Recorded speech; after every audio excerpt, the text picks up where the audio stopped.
I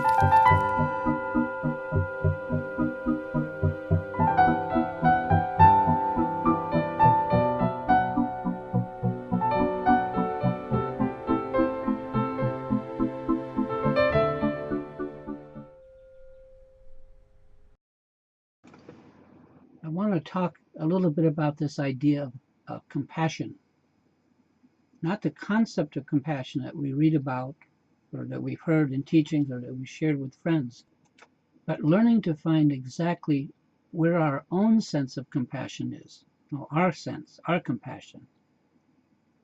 We know it's in here, it's in within us. We just have to become aware of it.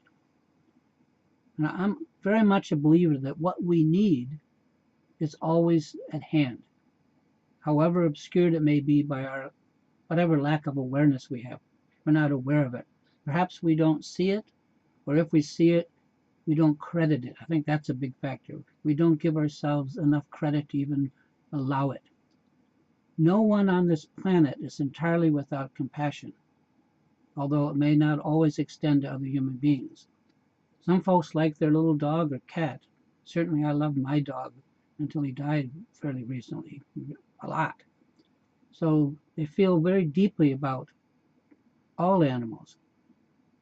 But many people, maybe not so much yet for humans. And I'm a little like that myself. I love all animals, but some humans are for me harder to understand. And my point here is that we all have a conceptual idea in mind, concepts of what compassion is or what it should be. But it can be lifetimes away from the compassion that we actually exercise in day-to-day life. So this is just another form of dualism that can be resolved into the reality that it is. Living only by concept is like, well, the old phrase, running on fumes. There's not much to go on. Certainly nothing in real time. It's all conceptual. Trying to reanimate or trying to live a storybook Mother Teresa sense of compassion, that we don't have, is pointless. That dog just won't hunt. Much better is to find within ourselves what we are actually compassionate about and begin our work from there. For myself, I found that practicing Dharma without heart, without feeling, was mostly an exercise in futility. At least that's what I found. We all have compassion, but where? And it's not that hard to find. It's answering questions like, who do you love? What do you really care about? Where is it inside of us that we are touched enough by to gently hold and care for other life, or even for objects? There's no shame in caring for whatever we actually care about, be it animal, vegetable, or mineral.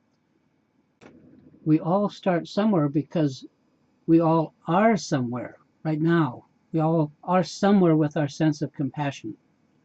My point here is that in too many ways, our concept of compassion can be more the concept, can be more an obstacle than a friend. Much better is to forget about that, the conceptual part, and actually simply locate within ourselves, in our life, where it is that we do feel compassionate.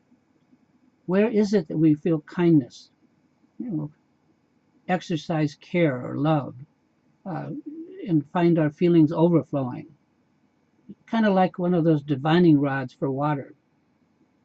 We each must find the oasis within ourselves where the well of water actually is. It's there, and we must drink from that.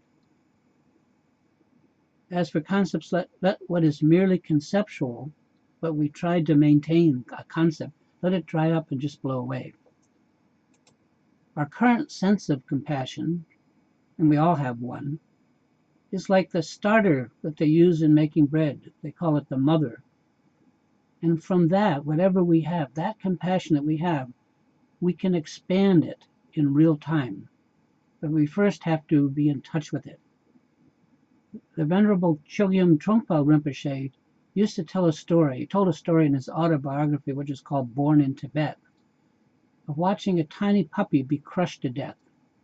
I don't remember exactly what the account was, but forever afterward, when he wanted to touch base with his sense of compassion, he would think of that puppy and that experience, and he would be moved.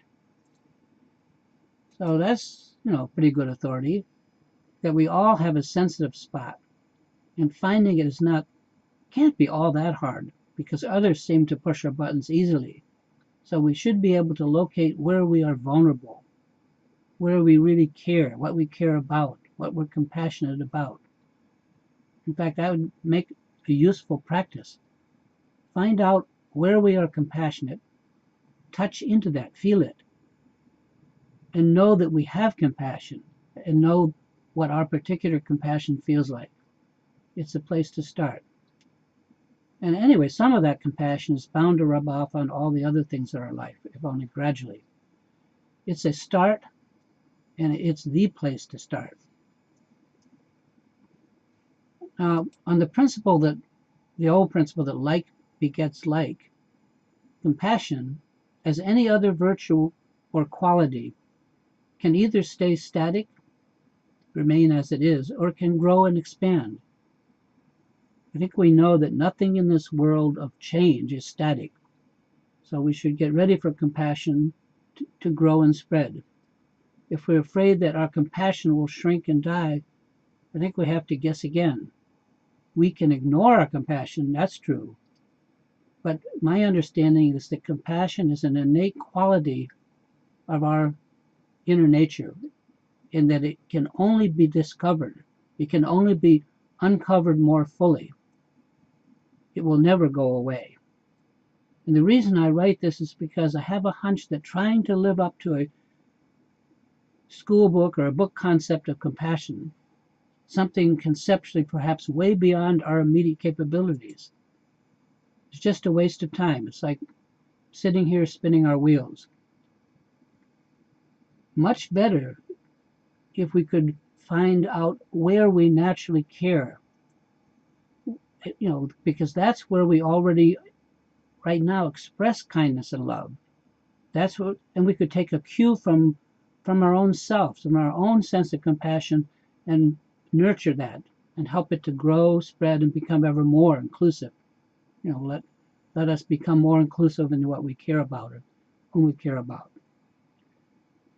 Now that makes perfect sense. And I asked myself, I wonder why it took me so long to get around to it. In general, in Dharma practice, instead of manufacturing all these various qualities like sincerity, intent, compassion, and a host of other concepts, to me it makes more sense and is also a lot easier just to locate where in us, in our life, in our psyche, in our mind, in our experience, where we naturally have these qualities already operating, because they're there.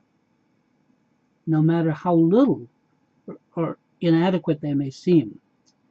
Remember the old saying, from little acorns, great oaks do grow. That's the sentiment I'm invoking here. Start with what is real in us and expand from there. Start with what we actually feel, what we sense, and get a feel for it, and then move on from there.